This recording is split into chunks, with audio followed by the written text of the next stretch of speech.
ভালো না খুব ভালো? হাঁ করে তাকিয়ে থাকলে হবে না, কথা বলতে হবে তো। বোবা মনে হচ্ছে সবাইকে দেখে। কথা বলো, কেমন আছো? ভালো।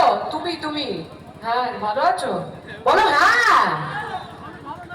তো আমার এখানে মা বোনেদের আমি জিজ্ঞাসা করি, আমার বৌদিরা আছে, কাকিমা পিসিমা, কতগুলো সম্পর্ক আছে। কেমন আছো সবাই? ভালো। এই গলা নিয়ে ঝগড়া করো দাদাদের সাথে? না না, হতে পারে না। আরেকটু জোরে গলাটা শুনতে চাই। যেই গলা নিয়ে আমরা ঝগড়া করে থাকি, তোমরা যেই গলা নিয়ে তোমাদের বড়দের সাথে ঝগড়া করো, সেই গলাটা। কেমন আছো সবাই?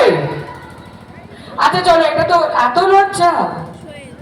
আচ্ছা চলো একসাথে বলি, জয় বাংলা, জয় বাংলা। আর দুবার বলবো। এই গলার জোর নিয়ে হবে না, তাহলে কিন্তু চলে যাবো আমি। আরো জোরে বলতে হবে, জয় বাংলা। আমরা আজকে এখানে, আমি এখানে উপস্থিত হয়েছি, আমি প্রথমেই ক্ষমা চাইছি। আমি শুটিং থেকে আজকে সকাল 8টার সময় আমার শুটিং ছিল, তারপর ওখান থেকে বেরিয়ে বহরমপুর এসেছি। আর তারপর প্রাকৃতিক দুর্যোগ, তার মাঝখানে প্রচুর জায়গায় জ্যাম ফেলতে ফেলতে আসতে হয়েছে। আজকে সব জায়গায় চারিদিকে মিটিং চলছে পশ্চিমবাংলা জুড়ে, সবাই জানো। সামনেই আমাদের ভোট।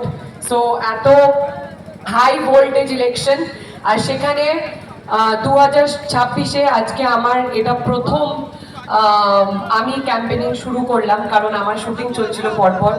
আমি বম্বেও গেছিলাম। আমি প্রথম ক্যাম্পেইন করছি কার জন্য? যে আমার খুবই কাছের, যাকে আমি ভরসা করি চোখ বন্ধ করে, যে আমার বিপদে আপদে আমার পাশে থাকে। আজও যখন আমি বিপদে পড়েছিলাম, আমাকে সেই বিপদ থেকে উদ্ধার দাদাই করেছেন। আর সেই বহরমপুরের বাঘ বলতে যাকে আমি চিনি, তার নাম সৌমিক হোসেন। আমি তার কথা বলছি, যে তোমাদের সকলের প্রিয় জনপ্রতিনিধি, যেই জনপ্রতিনিধিকে দেখার জন্য আমি যেই যেই জায়গা দিয়ে এলাম, জনজোয়ার দেখতে পেলাম, জন উচ্ছ্বাস দেখতে পেলাম। আর সেটা বলে দিচ্ছে 4 মে আমরা বুথে বুথে সবুজ আবির খেলবো। খেলবো তো? জোরে, একটু জোরে বলো। খেলা হবে? খেলার জন্য রেডি তো? দেখো, আমরা খেলতে আমরা জানি, আমরা খুব ভালো খেলোয়াড়। খেলা শুরু করেছে ওরা, শেষ করবো এবার 2026-এ আমরা। আমরা দেখিয়ে দেব যে আমরা একটাই রাজনীতি করি, সেটা হচ্ছে মনুষ্যত্বের রাজনীতি। মানুষের পাশে 365 দিন 24 ঘন্টা থাকা, সেটাই আসল জনপ্রতিনিধি হওয়ার লক্ষণ। আর আমি মনে করি, যেই মানুষ তোমাদের বিপদে আপদে থাকবে, যেই মানুষ তোমাদের খারাপ সময় থাকবে, যেই মানুষ তোমাদের মুখে হাসি ফোটাবে, সেই তোমাদের আশীর্বাদ নেওয়ার যোগ্যতা রাখে। তো আমি ভোট করাতে বিশ্বাসী নই। আমি মনে করি এক একটা ভোট হচ্ছে এক একটা আশীর্বাদ। তাই তোমাদের সকলের কাছে আমি দাদার হয়ে, শ্রমিক দার হয়ে অনুরোধ করছি। আমি জানি দাদা অলরেডি জিতে বসে আছে, আমি জানি আমরা সবুজ আবির খেলছি 4 মে।